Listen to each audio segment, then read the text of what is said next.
ഒന്ന് തല പൊക്കാൻ പോലും ഞാൻ സമ്മതിക്കില്ല. ചവിട്ടി താഴ്ത്താൻ എനിക്ക് നന്നായിട്ട് അറിയാം. അതിലെനിക്ക് സംശയമൊന്നുമില്ല. പക്ഷേ നമ്മുടെ വേലക്കാരി, നമ്മുടെ കാല് വരെ തുടയ്ക്കാനുള്ളവൾ, അതിനപ്പുറത്തേക്കൊരു സ്ഥാനം നന്ദിനിക്ക് ഈ വീട്ടിൽ ഉണ്ടാവില്ല. ഞാനാ പറയുന്നേ.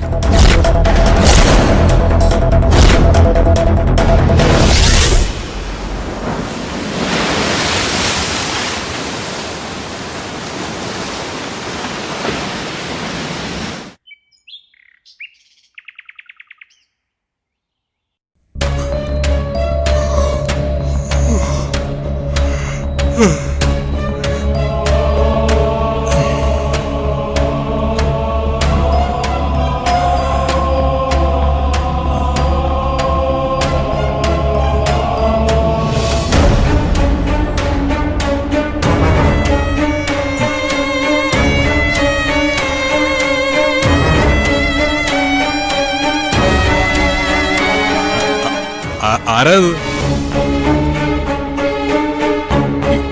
എന്റെ മുറിയിൽ എന്തിനാ വന്നിരിക്കുന്നത്? പത്മിനിയോ? താൻ ഇവിടെ ഇരിക്കുകയായിരുന്നു ഇത്രയും നേരം. അല്ല, താനെന്താ ഇവിടെ ഇരിക്കാൻ കാരണം?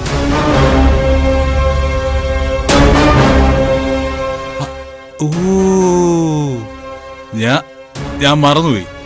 അത് ഞാൻ കിട്ടിയ താലിയല്ലേ? Okay okay. എടോ, പക്ഷെ തനിക്ക് ഉറങ്ങായിരുന്നു. ഇവിടെ ഇഷ്ടം പോലെ സ്ഥലമുണ്ടല്ലോ. ഒരു മിനിറ്റ്, ഒറ്റ മിനിറ്റ്.